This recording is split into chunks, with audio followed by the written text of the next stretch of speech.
Hi, I'm Mike Graham, and this is Lighting Insights.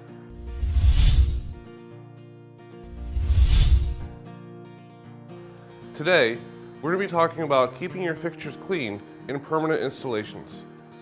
One of the biggest differences between permanent installations and touring or rental industry is the way you use your fixtures. In an installation setting, you don't take your fixtures down so they don't get beat up from just random wear and tear of being put into cases and put into truss and back into cases again. They just hang in the air. The problem is though, in hanging in the air, they collect a lot of dust and debris that sticks to your fixture, causing your output to decrease substantially. And that's why taking your fixtures down every so often is really important in keeping your fixtures operating smoothly and making sure you get the best performance out of your lights.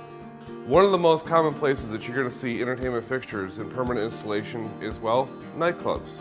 In nightclubs, you're going to see every kind of moving head fixture, wash fixtures, LED video walls, every kind of entertainment fixture, you're going to see it there. So today, we're going to take a look at a fixture that's been hanging in a nightclub for, well, about a year. This fixture's, it's dirty on the inside, dirty on the outside, and we're going to take a look at how that dirt and grime buildup has affected the performance of this fixture over the past year. Okay, so like I was saying before, this fixture's been hanging in a club for about a year.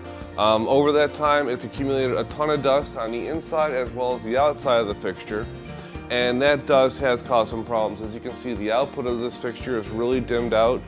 You can see that there's dust on the outside as well as the inside of the lens that's preventing a lot of output from coming out.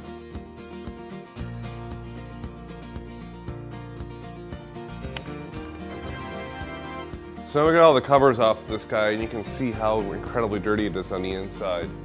I really don't want to inhale this stuff, so I'm gonna go ahead and throw a mask on. You don't know what's inside the dust. Like I said before, there's all kinds of nasty things that could be in there. Especially if you have allergies, put a mask on. Okay, so let's start out can of compressed air. Again, with fans, like I said in my other videos, you don't want to let any of the fans free spool. So make sure if you are going to blow the fans out that you do put something like maybe hold with your finger or something, but just don't let the fans free spool on the inside of the fixtures.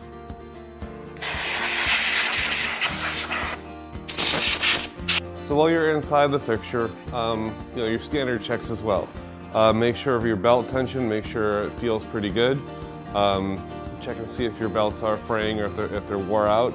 If they're wore out, you are going to want to replace them. Nightclubs again are notorious for fast movements, jerky movements, so there's a good chance that your belts may have some wear, especially after a year of constant use. Something worth checking out. Okay, so like I was saying before, when you start getting buildup around your lamp, that's a sign of possible danger. Again, some dust is flammable. If you get enough of it built up in there, you could see yourself having an issue. Again, this is why it's important to go ahead and blow these fixtures out every so often. Make sure that you don't have this kind of level of dust inside the head of your fixture. So we've gone ahead and blown off most of the dust. As you can see, we're already looking a lot better. So now it's just a matter of taking some cleaning fluid.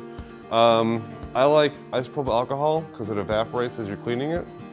For the really, really hard to get stuff, a little bit of Windex or some kind of window cleaner. Not the best idea for optics, but in a pinch, if you got something that really won't come off, this is a good backup.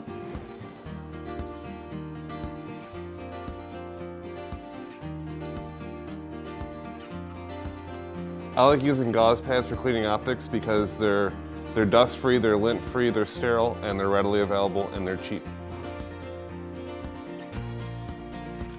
So reaching in inside the fixture to clean out an optic, if you got space for your fingers to fit, works out great. If you don't, try to move things around on the inside till your fingers do fit. We're going to go ahead and clean up our color wheel as well, and that's going to help our output as well as color mixing.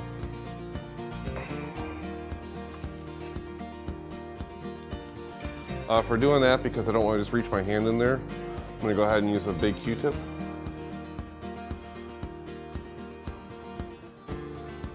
And then just clean the front side first.